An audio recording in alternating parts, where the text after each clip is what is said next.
नमस्कार, आप देख रहे हैं कि ओ बॉलीवुड में हूं जाकिर अली। ये इश्क नहीं आसा, बस इतना समझ लीजिए, एक आग का दरिया है और डूब कर जाना है। जिगर मुरादाबादी का ये लिखा हुआ शेर फिल्मी दुनिया की कई जोड़ियों पर खरा उतरता हुआ दिखाई देता है। आज हम जानेंगे ऐसी ही कुछ दिलचस्प किस्से और कहानियों के बारे में।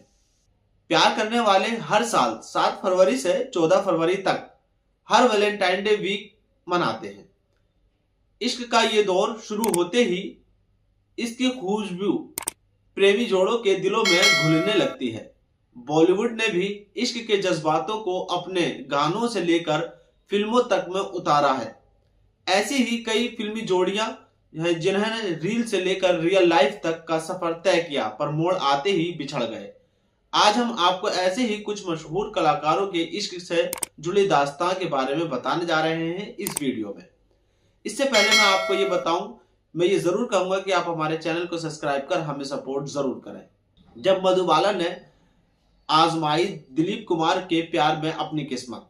1951 में फिल्म तराना के सेट से शुरू हुई दिलीप कुमार और मधुबाला की प्रेम कहानी लगभग एक दशक तक चली। इस दौरान दोनों ने साथ में संग दिल और अमर जैसी कई फिल्मों में साथ काम किया। बाद में ये आशिफ की गुलाम आजम करके ये जोड़ी पर्दे पर अमर हो गई। रिपोर्टर्स के मुताबिक एक वक्त था जब दोनों की सगाई हो चुकी थी और जल्द शादी होने वाली थी, मगर तब उनके रिश्ते में एक मोड़ ऐसा आया जब मधुबाला की गिरती हुई सेहत और 1957 में हुई फिल्म के नया दौर से कोर्ट केस की वजह से इनके रिश्ते में खटास आ गई। अंत में मधुबाला को दिल की बीमारी हो गई और उन्हें अस्पताल में भर्ती करना पड़ा। अपने अंतिम वक्त में उन्होंने दिलीप कुमार को अस्पताल बुलाया और उनसे मिलकर दुनिया को अलविदा कह दिया। हालांकि ताउम्र उन्हें अपने दिलीप कुमार का इंतजार किया। इसके बाद अब बात रेखा के प्यार की। जब रेखा ने देखा ये ख्वाब तो अमिताभ से उनके मिलने के सिलसिले शुरू हुए। अमिताभ बच्चन और रेखा की प्रेम कहानी की शुरुआत 1976 में फिल्म दो अनजाने के सेट से हुई थी। उस समय अमिताभ पहले से ही शादीशुदा थे।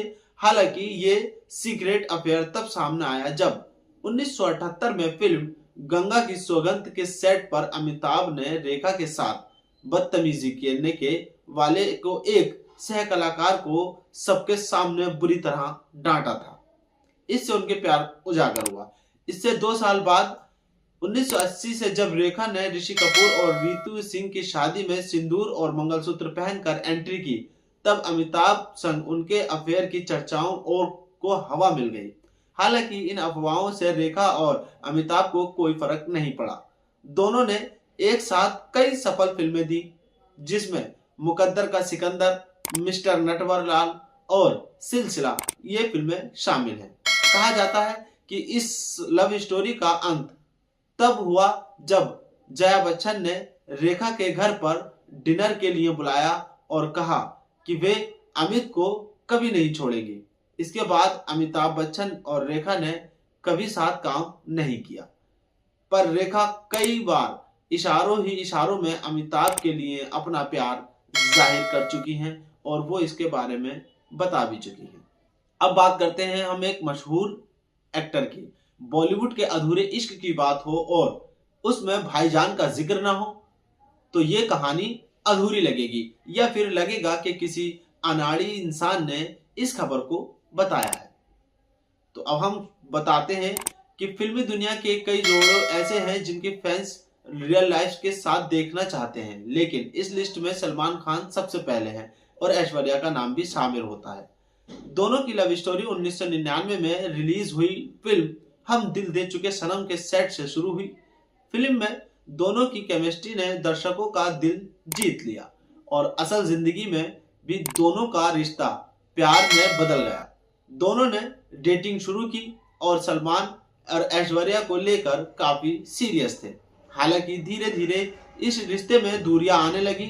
साल 2000 में दोनों आधिकारिक रूप से अलग हो गए। ऐश्वर्या ने एक इंटरव्यू में सलमान पर शारीरिक और मानसिक रूप से प्रताड़ित करने और शराब की लत के गंभीर आरोप भी लगाए। ब्रेकअप के बाद जब ऐश्वर्या का नाम विवेक ओबेरॉय से जुड़ा तो सलमान ने साथ उनका रिश्ता और भी बिगड़ गया।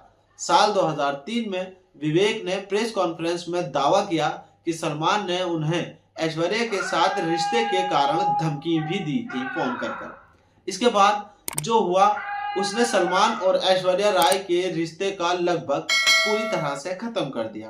प्यार, जुनून और फिर एक दिल तोड़ने वाला अंत, जहां इस बारे में बिल्कुल ऐश्वर्या ने अपनी जिंदगी में आगे बढ़ते हुए अभिषेक बच्चन से शादी की। वहीं कई कोशिशों के बाद भी भाईजान को अपना हमसफर अब तक नहीं मिल सका है।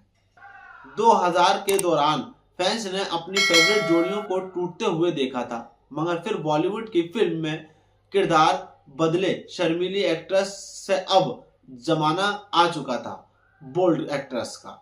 करीना कपूर फिल्मी दुनिया में कदम रख चुकी थी, वहीं शाहिद भी नए दिलों की धड़कन बनते जा रहे थे। फिर 2004 के शुरू हुई फिल्म फिदा की शूटिंग, जहां से जवा दिल एक दूसरे के लिए धड़कने लगे। करीना ने खुलेआम कहा कई बार कि इश्क का इजहार किया। कई इंटरव्यू में एक्ट्रेस ने यह भी स्वीकार किया कि एक्टर को उन्होंने ही प्रपोज किया था। साल 2007 में रिलीज हुई जब वी मेट फिल्म में दर्शकों ने भी दोनों की जोड़ी को खूब सराहा, मगर तब असल जिंदगी में दोनों एक दूसरे से दूर हो चुके थे। 2012 में करीना ने सैफ को अपना हमसफर चुना। 3 साल बाद साल 2015 में शाहिद ने मीरा से शादी कर ली। उम्मीद है आपको हमारी ये कहानी वैलेंटाइन डे पर काफी पसंद आई होगी। अगर आपको कहानी पसंद आई हो तो अपनी कीमती राय देकर हमें कमेंट्स बॉक्स में और हमें सपोर्ट जरूर करें। देखते रहें की ऑफ बॉलीवुड। जय हिंद।